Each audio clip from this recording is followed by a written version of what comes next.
Reality is rarely cinematic. A fresh kill spreads thin across the floorboards, catching in the hardwood's grain with a violent stench of wet dirt and rusted coins. A $20 maid's uniform had been shredded by 3 hollow point rounds just to spare a billionaire's heir. That Tuesday was the day Chloe became a mafia wife without ever saying yes. $50 an hour buys absolute silence. Chloe knew the math. It bought the ability to scrub imported Italian marble while ignoring the men in Kevlar vests drinking espresso in the kitchen. It bought her selective blindness when Alfred came home with knuckles bruised the color of rotting plums. She wasn't stupid. She knew who Alfred was. The Western name was just a convenient shell for a man who controlled half the illicit shipping lanes from Seoul to Seattle. He was Korean by blood, merciless by reputation, and exhaustingly quiet in person. He smelled of cold rain, expensive cedar, and cigarettes. He never raised his voice. He didn't have to. Chloe dragged the microfiber cloth across the grand piano, watching the dust particles dance in the harsh morning light cutting through the floor-to-ceiling windows. Her back ached. A dull, throbbing knot sat right between her shoulder blades, a souvenir from an old mattress, and a life spent bending over other people's messes. Cho-e. The tug on her apron strings was light. She looked down. Leo, 6 years old, wearing dinosaur pajamas, his hands sticky with what smelled like artificial grape juice. "It's Chloe, kiddo," she sighed, leaning down to meet his eye level. She fished a crumpled tissue from her pocket and wiped a streak of purple syrup off his chin. He didn't flinch. Leo was used to her rough, practical care. His mother was a ghost, a whispered casualty of Alfred's rise to power. His father was a shadow. Chloe was just the hired help, but she was the only one who bothered to wipe his face. "Look," Leo said, holding up a mangled plastic toy car. The wheels were missing. "Nice. Needs a trip to the mechanic, though," she murmured, turning back to the piano. She just wanted to finish this room. Her shift ended in 2 hours. She had rent due on Friday and a headache brewing behind her eyes. Alfred walked into the room. The air pressure always seemed to drop when he entered. He wore a charcoal suit, perfectly tailored, but his tie was loosened. His dark hair was slightly messy, eyes heavy with a bone-deep exhaustion. 2 of his men, Cole and Simon, trailed a few paces behind, their hands resting naturally near their waistbands. "Leo," Alfred said. The voice was a low rumble. The boy turned, dropping the broken car. It clattered loudly against the wood floor. "Dad!" Alfred knelt, ignoring the sharp crease of his trousers, and opened his arms. Leo ran to him. Chloe kept her eyes down, buffing a smudge on the piano lid that didn't exist. She hated these moments. They felt too private. They reminded her that the terrifying man who ran a syndicate was also just a tired father holding onto his kid like a raft in open water. Then, the window blew out. It didn't shatter with a cinematic crash. It exploded inward with a deafening crack, instantly followed by the high-pitched, mechanical thwack, thwack, thwack of suppressed automatic fire. Chloe's ears rang instantly. A high, shrieking tone drowned out the world. The smell of lemon polish was obliterated by the stench of pulverized plaster and cordite. Cole went down first, his throat tearing open in a spray of bright arterial red that painted the white walls. Simon shouted something, diving behind a velvet sofa, pulling his weapon. "Leo!" Alfred roared, reaching for the boy, but the concussive force of the blast had knocked the child backward, right toward the piano, right toward Chloe. She didn't make a conscious choice. There was no heroic internal monologue. There was only deafening noise, falling glass, and a screaming child thrashing on the floor. Panic wired her limbs. She dropped the cloth and lunged, purely on instinct, meant to grab his pajama collar and drag him behind the solid oak leg of the piano. Her foot caught the edge of the Persian rug. Chloe tripped, her heavy, tired body collapsing forward just as a fresh volley of bullets ripped through the drywall. She fell hard over Leo, pinning the boy to the floor, her arms wrapping around his small, trembling frame, as a reflex to brace for her own impact with the ground. Then came the punches. That was what it felt like. Not a burning sensation, not a sharp sting. It felt like an invisible man standing over her with a sledgehammer, driving it into her back, her side, her shoulder. 1, 2, 3. The breath was knocked from her lungs in a violent huff. Her vision fragmented into static. She tasted copper. Blood filled her mouth so fast, she choked on it. Beneath her, Leo was screaming, his small hands clutching fistfuls of her uniform, but his voice sounded like it was underwater. She couldn't move. She tried to roll off him, to check if he was hit, but her body had turned to lead. The left side of her torso felt hot, uncomfortably wet. The carpet beneath her cheek was soaking up a dark, sticky pool. Above the ringing in her ears, she heard Alfred. It wasn't a shout, it was a guttural, animalistic sound of pure violence. Gunfire erupted from inside the room, deafening, unsuppressed cracks. The smell of sulfur grew thick enough to choke on. Heavy footsteps rushed toward her. Strong hands grabbed her shoulders, rolling her over. She groaned, a wet, rattling sound that terrified her. Alfred's face filled her vision. He was smeared with plaster dust, his eyes wide, feral. He wasn't looking at her face, he was looking at her chest, at the ruin of her uniform. He ripped Leo out from under her. The boy was crying hysterically, covered in blood, but it was her blood. He was whole. He was unhurt. Chloe's vision tunneled. The sharp, sophisticated angles of Alfred's face blurred. He leaned in close. He said something, but the words couldn't break through the static in her brain. She focused on the smell of him, cedar, rain, and now the sharp, metallic tang of violence. Just wanted my paycheck, she mumbled. Or thought, she mumbled. Her mouth barely moved. The darkness didn't fall like a curtain. It seeped in from the edges, thick and heavy, pulling her down into a quiet, painless void. Fluorescent lights are cruel. They don't just illuminate, they interrogate. Chloe woke to a rhythmic electronic beeping and the suffocating smell of bleach and rubbing alcohol. Her mouth felt like it was stuffed with dry cotton. She tried to swallow, but her throat cracked. She attempted to shift her weight, and immediately, a blinding, white-hot agony flared through her left shoulder and ribs. A ragged gasp escaped her lips, setting off alarms in her own head. Don't move. The voice came from the corner of the room, deep, rough, and entirely too calm. She forced her eyes open, blinking against the harsh overhead glare.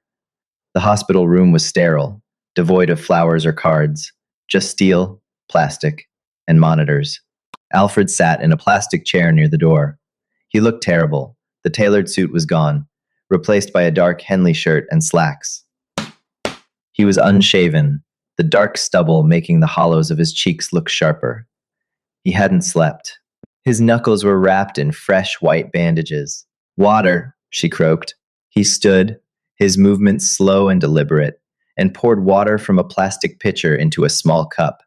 He walked to the bed, slipping a thick arm behind her uninjured shoulder to prop her up slightly. The proximity was startling.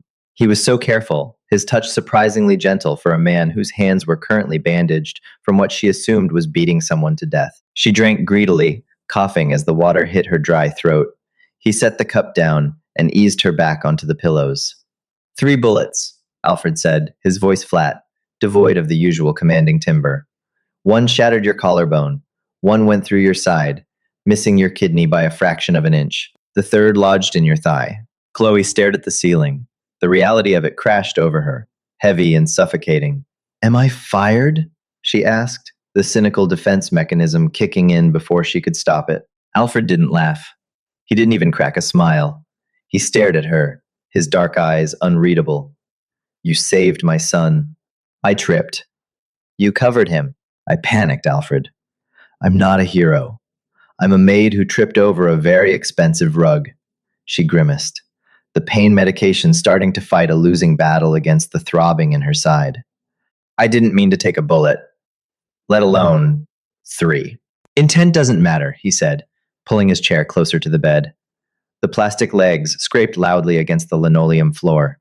Results matter. Leo is alive. You bled for him. Great. Can I get a bonus? Maybe hazard pay? Alfred reached into the inside pocket of his jacket, which was draped over the back of his chair. He pulled out a thick, cream-colored document and a heavy gold pen. He tossed them onto the rolling tray table next to her bed. No hazard pay, he said. You're done cleaning houses. Chloe looked at the document. Her blurry vision struggled to focus on the heavy black text. Certificate of marriage. She frowned, confusion mixing with the dull hum of the morphine. What is this? A solution. To what? To the fact that the men who ordered the hit now know a maid threw herself over my son and survived, Alfred said coldly. He leaned forward, resting his forearms on his knees. My world doesn't allow for loose ends, Chloe. They know you saved him. To them, that makes you a loyalist. It makes you a target. They will come to your cheap apartment in the Bronx. They will wait for you to leave this hospital. And they will put a fourth bullet in your head just to send me a message. A cold sweat broke out across her forehead. The steady beep of the heart monitor sped up, betraying her rising panic. I don't. I don't know anything about your business. I just dust the furniture. They don't care. Alfred's eyes locked onto hers. Dark, intense, completely unyielding. I owe you a debt I cannot repay with money. In my world, blood is paid with blood. You kept my bloodline alive. So, I am bringing you into it. By marrying me, she let out a dry, pained scoff. Are you insane? I don't even like you. You terrify me. Good. Fear keeps you alert, he replied, entirely unfazed. This isn't a romance, Chloe. This is a barricade. Wives of the syndicate bosses are untouchable. It is the one rule that even the most feral families obey. If they kill a maid, it's collateral damage. If they touch my wife, it's a declaration of total war. They won't risk total war over you. So I'm just property? A strategic asset? You are alive, he corrected sharply, which is more than you will be by Friday if you walk out of here as a civilian. Chloe stared at the paper. It felt like a sick joke. She was a 26-year-old black woman who had spent the last 4 years scrubbing grout and ignoring the scent of gunpowder in the hallway. She had a mountain of student debt and a broken radiator in her apartment. Now, a billionaire syndicate boss was casually handing her the keys to his kingdom, locking the gates behind her. What if I say no? She whispered. Alfred looked at her. There was no menace in his expression, only a bleak, tired honesty. I will post guards at your door. I will try to protect you, but eventually, someone will slip through. They always do. I cannot protect a civilian forever. I can protect my wife. He picked up the pen and held it out to her. I don't want your life, she said, her voice shaking, tears of pure frustration prickling the corners of her eyes. I know, Alfred said softly. It was the most human he had sounded since she woke up. But it's the only life you have left. Chloe looked at the pen. It was heavy, cool metal against her trembling, bruised fingers. She thought of the deafening crack of the glass, the smell of copper, the terror of waiting for the next bullet to hit. She thought of her empty apartment, the eviction notice she had been ignoring on her counter. She wasn't signing a marriage license. She was signing a life insurance policy. With a shaking hand, gritting her teeth against the searing pain in her shoulder, she scrawled her name on the bottom line. It was messy. It didn't look like her signature at all. Alfred watched her silently. When she finished, he took the paper and the pen. He didn't smile. He didn't offer a gentle touch. Instead, he reached into his pocket again and pulled out a plain, heavy gold band. He took her left hand. His calloused fingers were startlingly warm against her cold skin. He slid the ring onto her ring finger. It was slightly too big, sliding loosely over her knuckle before settling heavily at the base. It belonged to my mother, he said quietly, releasing her hand. The paperwork is already filed. My men are stationed at every exit of this floor. When you are discharged, you will come home to the compound. Not as staff. Chloe stared at the gold circle on her hand. It felt like a shackle. Get some sleep, Mrs. Reed, Alfred said, turning toward the door. My name is Chloe, she spat out. A weak but desperate attempt to hold on to herself. He paused at the doorway, looking back over his shoulder. The harsh hospital light caught the exhaustion in his eyes, but beneath it, there was a terrifying, unbreakable resolve. Not anymore, he said, and walked out, leaving her alone with the rhythmic, mocking beep of the machines. Egyptian cotton breathes differently than the cheap polyester blends Chloe was used to. It slips over the skin like cool water. But against the jagged, healing puckers of bullet wounds, it just felt like a very expensive trap. 6 weeks. That was how long she had been confined to the east wing of the compound. The master suite was the size of her entire old apartment building, dominated by a king-sized bed and smelling constantly of beeswax, furniture, polish, and fresh lilies. She hated the lilies. They smelled like a funeral. Chloe sat on the edge of the mattress, her left arm strapped tightly in a black sling. The physical therapy was brutal. Every morning, a tight-lipped woman named Sarah came in to stretch the atrophying muscles in Chloe's shoulder, a process that felt like pulling apart hot taffy inside her own joints. She wasn't allowed to lift anything heavier than a coffee mug. She wasn't allowed to open her own doors. The men in the tailored suits, the same men she used to expertly ignore while scrubbing baseboards, now averted their eyes when she walked past, offering stiff, uncomfortable nods. "Good morning, ma'am." It made her skin crawl. A soft knock broke the heavy silence. The heavy oak door pushed open just a fraction. Leo's face appeared in the gap, his dark eyes wide and hesitant. "Come in, kiddo," Chloe said, her voice raspy. Leo slipped inside, clutching a tablet. He didn't run to her like he used to. The chaotic, sticky-handed boy from 6 weeks ago had been replaced by a quiet, hyper-vigilant ghost. He stared at her sling, then at the thick scar, peeking out from the collar of her silk pajama top. "Does it hurt?" he asked, stopping 2 feet away. "Only when I laugh." She lied smoothly. She patted the mattress with her good hand. "Come sit. You're hovering." He climbed up, keeping a careful distance from her left side. He smelled like baby shampoo and fear. Chloe swallowed the lump forming in her throat. She wanted to reach out, to ruffle his hair, but her right arm felt heavy, useless. "I broke another car," Leo mumbled, looking down at his tablet screen without turning it on. "Dad said I can't ask you to fix it anymore. He said you aren't supposed to work." Chloe's jaw tightened. "Your dad says a lot of things. Bring it to me later. We'll find some super glue."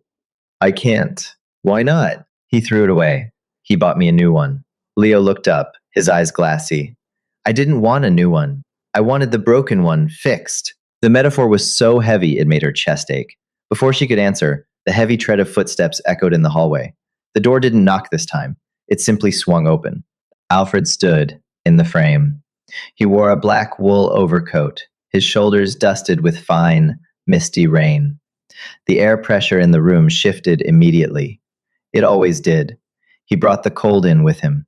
Leo scrambled off the bed, his posture stiffening. "Hi, Dad." "Go to your tutor, Leo." "It's past 3, Alfred said. The tone wasn't unkind, just absolute." The boy nodded quickly and hurried out the door, not looking back. Chloe watched him go, a sour taste flooding her mouth. "You scare him," Chloe said. She didn't raise her voice, but the words were sharp. Alfred walked to the heavy mahogany dresser, shrugging off his overcoat. "I keep him safe. Fear is just a byproduct. He thinks you threw away his toy because it was broken. What do you think that teaches him about people?" Alfred paused, his hand resting on the silver clasp of his watch. He turned to look at her. The dark circles under his eyes hadn't faded since the hospital. If anything, they had deepened into permanent bruises. "It teaches him that things can be replaced," Alfred said flatly. "I can't," Chloe fired back, her good hand gripping the silk sheets. "You replaced my job. You replaced my apartment.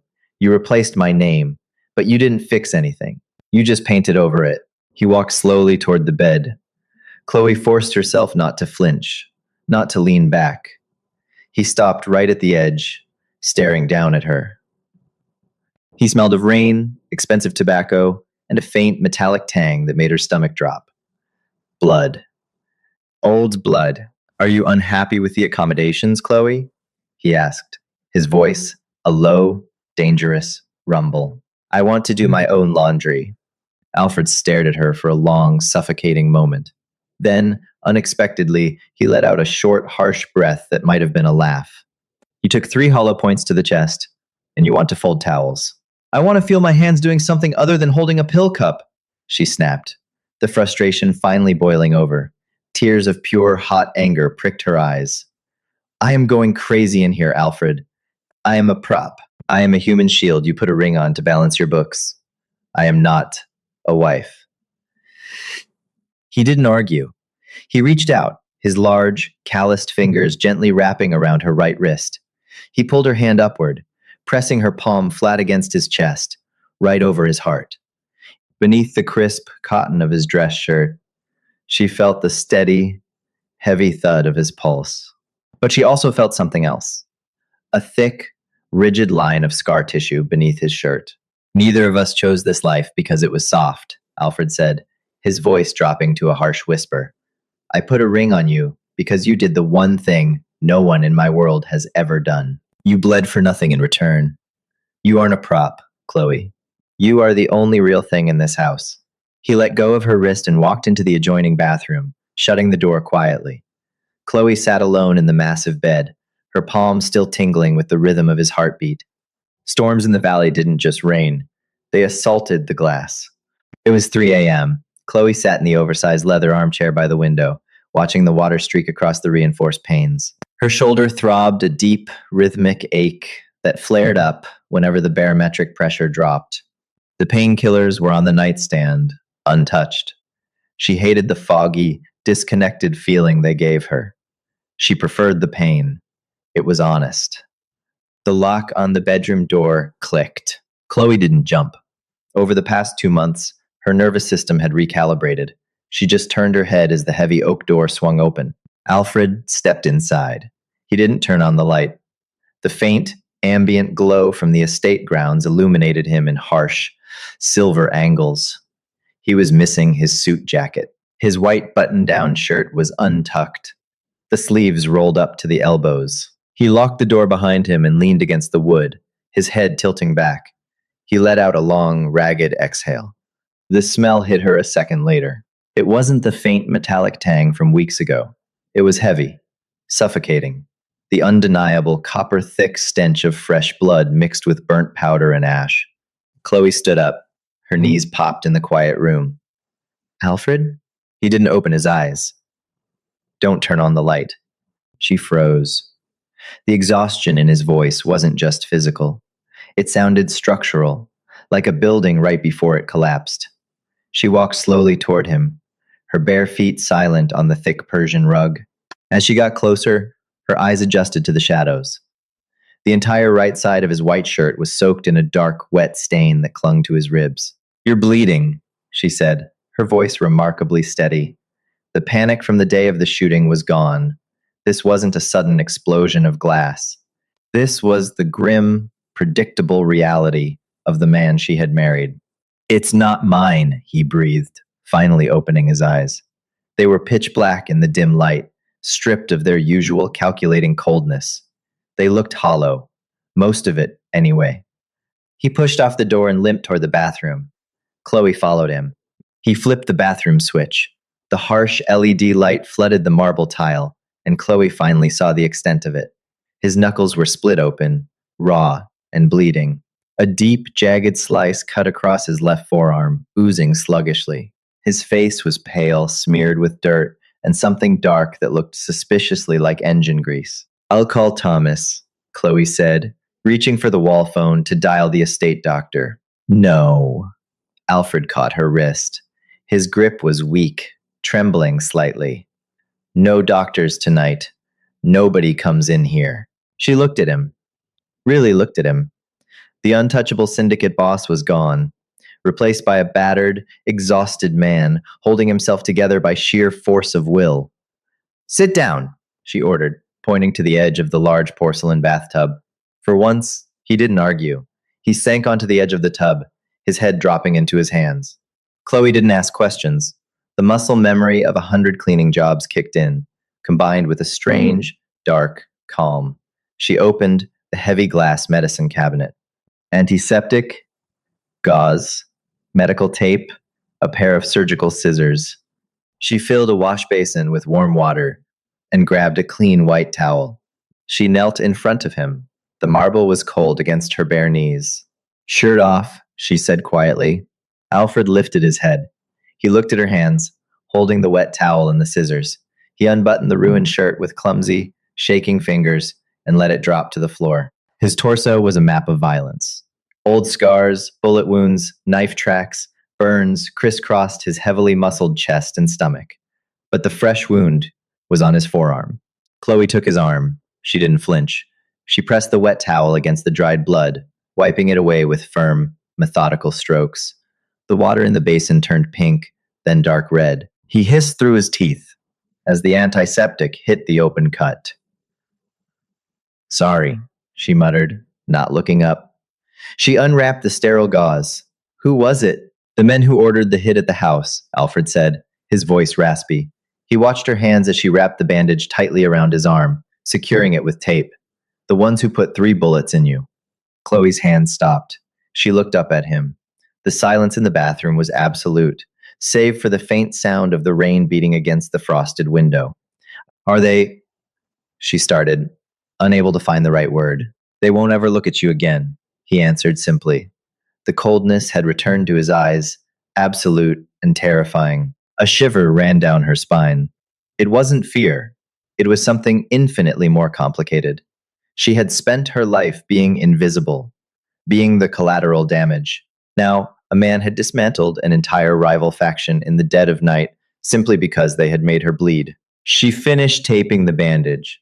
She picked up another wet towel and gently began wiping the grime and dried blood from his face. He closed his eyes, leaning imperceptibly into her touch. You didn't have to do that, she whispered, dragging the cloth along his jawline. I protect what is mine, Chloe, he murmured, his voice heavy with exhaustion. She stopped, her hand hovering near his cheek. The gold band on her left hand caught the harsh bathroom light. It was no longer just a shield, it was a brand. She was deeply, undeniably tethered to this monster. And the most terrifying part wasn't the violence he committed. It was the sudden, dark realization that she felt perfectly safe while he did it. Come to bed, Alfred, she said, dropping the bloody towel into the sink. You're ruining the marble. He opened his eyes, a faint, exhausted smirk pulling at the corner of his bruised mouth. He stood up, towering over her, smelling of ash, rain, and survival. Did Chloe make the right choice? Or did she just trade one prison for another? When survival is the only option, love becomes a very dangerous game. If you want to know what happens next in Chloe and Alfred's dark, tangled empire, hit that like button, share this story with your friends, and make sure to subscribe. Drop a comment below, would you have signed that marriage contract? See you in the next video for more gripping drama.